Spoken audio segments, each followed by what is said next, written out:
Do you know what's inside this old metal tin? At first glance, it looks like it's packed with candy, but let's open it up.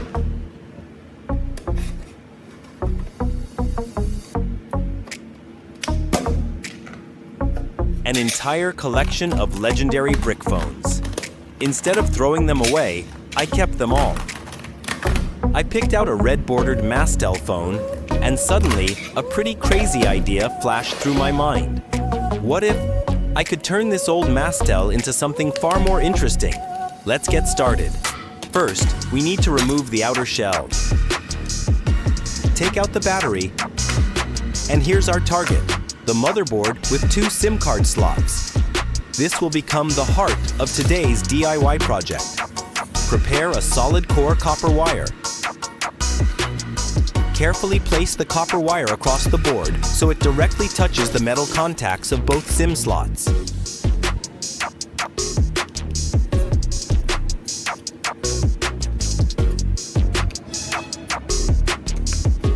Use pliers to trim the wire shorter.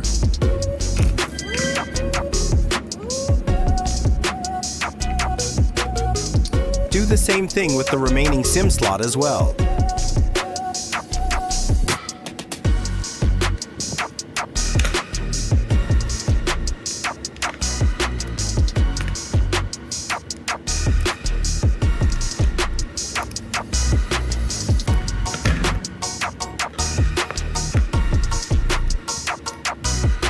To stop the wire from shifting around, I'll place a terminal block connector on top of it. Tighten the screws firmly with a screwdriver.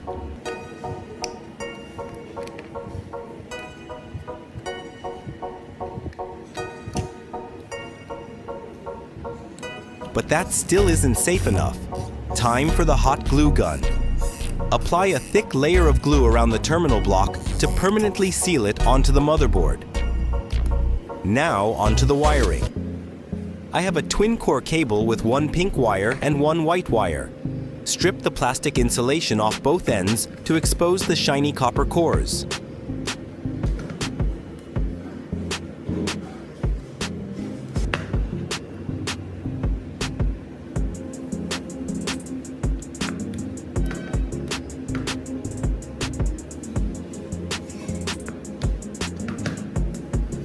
To make the solder joint stronger later, add a little flux. Then coat the wire tips with a thin layer of solder.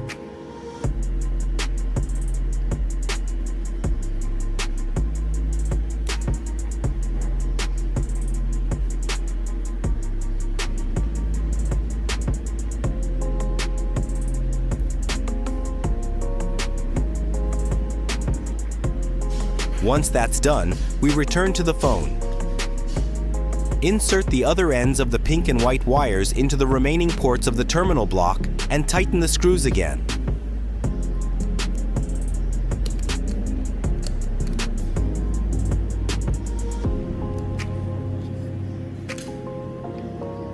Just like that, we've already completed half the project.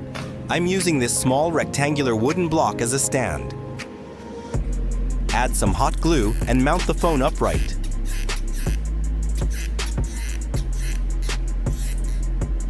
Right now, it looks like a miniature monument to old-school technology. And now it's time for the secret weapon, an old SIM card.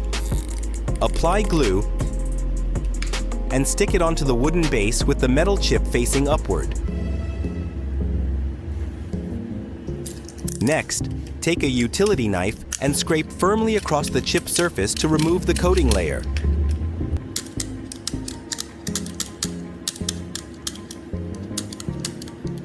Add a little more flux.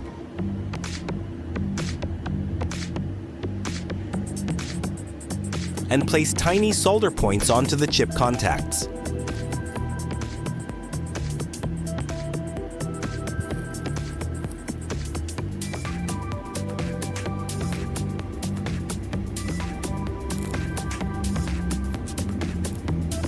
Time to connect everything together. The pink and white wires from the phone are soldered onto 2 solder points on the SIM card. Next, Prepare a USB charging cable with the connector cut off. Use a lighter to burn away the insulation around the copper strands inside the cable.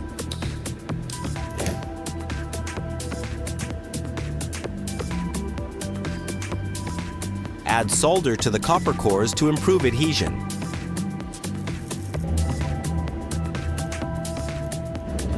Then solder the 2 wires onto the SIM chip.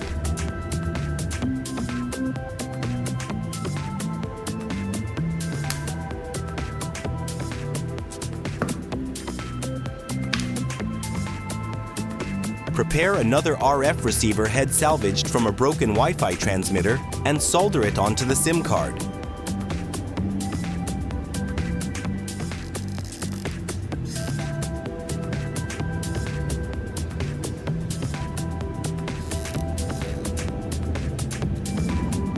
Can you guess what this thing is for yet? That's right. It's an antenna system for a TV.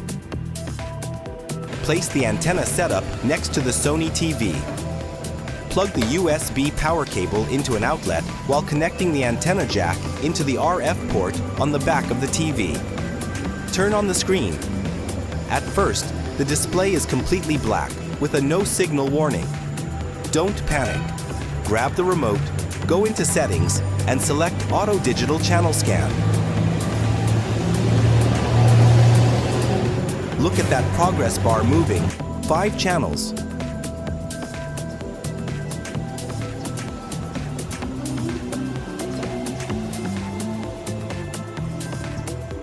"17 channels. 30 channels.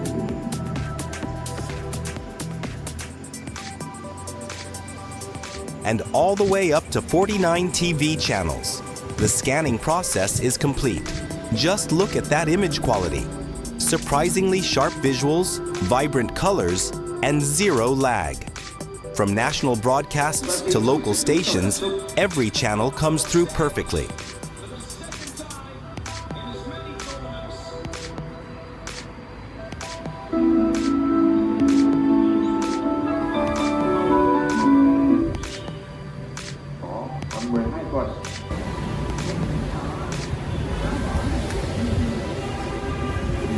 To test it further, I unplugged the antenna. Instantly, the TV returned to no signal. But the moment I plugged it back in, every TV channel appeared again perfectly. Unbelievable. Sometimes, objects that seem completely worthless can become something far more interesting than you'd ever imagine.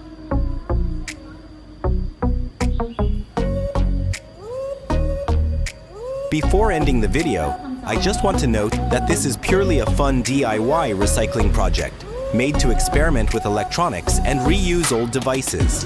I absolutely do not encourage signal interference or using anything for illegal purposes. Don't forget to like, share, and subscribe so you won't miss the next crazy DIY project. And see you in the next video.